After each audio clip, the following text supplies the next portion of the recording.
Hello, friends. So I'm on the way to a certain specific Jewish community where they're going to give a safety course in a shul, in a synagogue.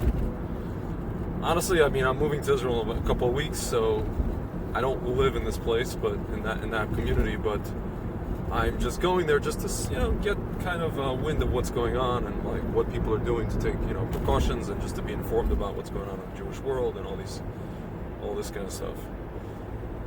And it's funny with all this, everything that's going on and the anti-Semitic attacks and everything like that.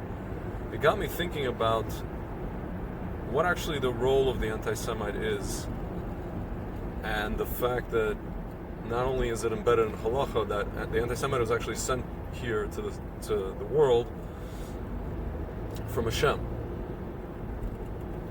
What do I mean by that? It's interesting. If you listen to anti-Semites and you listen specifically to, it's usually the white supremacist ones, and you go, they post a lot of stuff on the internet, and they will post stuff like, look at everything that's coming out of Hollywood. Look at everything that's going on in society with the immorality and immodesty and all these kind of things. I'll tell you guys, I look around and I look at what's going on politically, and I look at what's going on with how the American Jewish establishment reacts to anything that's done that's in terms of like morality, right? Anything that's done pro-Israel, anything that's done pro, let's say Judea and Samaria, anything that's done anything to do with anything that's for the Torah, like, the pro-life movement, anything in that nature, right? More often than not, Jews in the United States are against that. And so anti-Semites, I've noticed a lot of anti-Semites, like white supremacists, they'll post on, YouTube comments or on websites, they'll say, this whole issue with pornography in America, this whole issue with anything that's pretty much immoral, it's all the fault of the Jews. Look what's coming out of Hollywood, look what's coming out of the music industry. It's all the fault of the Jews. And I'm sitting there and I'm listening to this and I'm just like, I can't argue. I can't formulate a counter argument to what they're saying. And I find myself agreeing with them. So, what does this mean? This means that, well, first of all, you have to look at it. We know that it's not all Jews.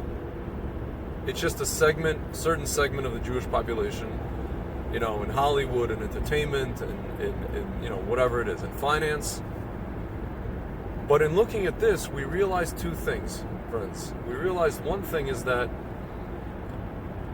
the anti-Semite was sent here to hold up a mirror to us. Actually, we realized three things. The second thing we realized is that we are basically the nation, for all 15 million of us on this planet, maybe, if that, out of 8 billion people, that are basically, I don't want to say, I can't use the word rule the world, but we are the fulcrum of the world. As go the Jews, so goes the world. And the world realizes this. They realize it from a subconscious perspective. And the third thing is that it makes us understand that we as Jews are all connected. We are all part of one organism called Klal Yisrael. We are not just separate people. What this Jew does has no bearing on me. If you notice, who are the most, in the last 15 years, the biggest financial crimes and the biggest sex crimes have been committed by who? Jews. A guy named Madoff, a guy named Epstein, and a guy named Weinstein. I'm pretty sure there are other people on this planet besides Jews who committed the same crimes. But for some reason, no one cares to point them out. No one cares to put a spotlight on them. But you know what? from the biggest ones, we committed the biggest ones. From all the ones that were committed. That tells you something. That tells you that Jews have the capacity, if Jews have the capacity for, the worst, to bring the worst possible things into the world, on the flip side, conversely, we have the capacity to bring the most spirituality, the most modesty, the most goodness into the world.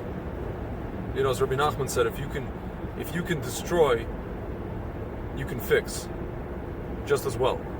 Right? So here I am, I'm going to this event tonight. We're going to teach, they're going to teach us how to defend ourselves, teach Jews how to defend themselves, and what to do in the event of, an intruder, an attack, or whatever it is in a synagogue. But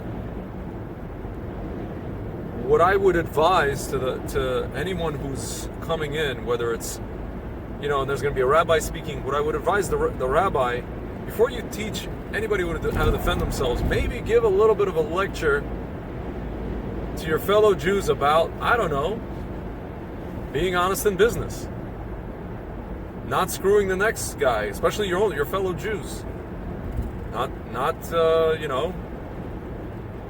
screwing over the non-Jews. And I'm telling you, friends, I was watching that video you guys probably saw with they interviewed the African Americans in Crown Heights, and they said, why do you think there's attacks? And then they justified the attacks. They said the Jews come in and they took over our real estate, and they don't share anything, and this and that. And I'll say, like, a lot of these people, they have like what's called it's just pure jealousy, right? It's a loser mentality. But with that said, there are Jewish people, I hate to say it, in the Hasidic community that come in to some of these neighborhoods. They behave like slumlords. They treat the tenants like, I'm sorry to say, abject garbage. They treat some of their own people like garbage. I've been, I've experienced that myself. At the end of the day, friends, and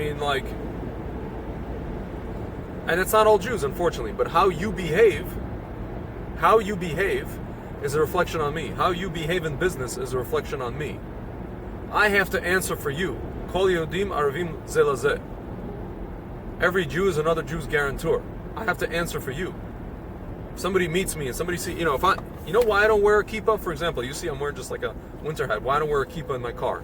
Because if I cut somebody off while I'm wearing a kippah, the person that I cut off, or something happens on the road, the person can say, "Oh, look at that stinking Jew. Look at that, those Jews, they can't drive." Just like those other friends. I have to answer for you. I have to answer for you. Why? Because I'm connected to you. We're all family. And to my last point, if we are all family, that means we have to unite. We have to be united.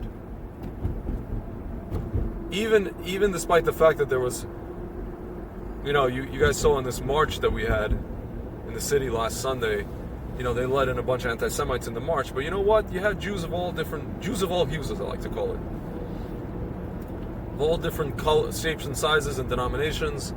It was nice. It's a shame that it takes a tragedy or some kind of, what we call in Yiddish tsuris, to unite us together, just like when the three boys were taken in Israel, and all the left wing and the right wing and everybody in between in Israel got together, and Shimon Peres says he's been here since the dawn of the dinosaurs, and he's never seen such achdut, such unity. Unfortunately, that's what it takes. Friends, honestly, all this stuff that's happening, this anti-Semitism, it's not only a wake-up call for us to do, for us to arm ourselves and protect ourselves. It's not all, and that may not even be a wake-up call to get up and make aliyah. It's actually just a wake-up call, no matter where you are in the world, whether it's Israel or America, Timbuktu, Australia, or, I don't know, the moon, for us to do tshuva. It's a wake-up call for us to do tshuva, and after we've done tshuva, for us to unite as a people, and to understand that we are all each other's guarantors, whether we like it or not. And that's what the anti-Semite is here to tell us. That's what he's here to tell us.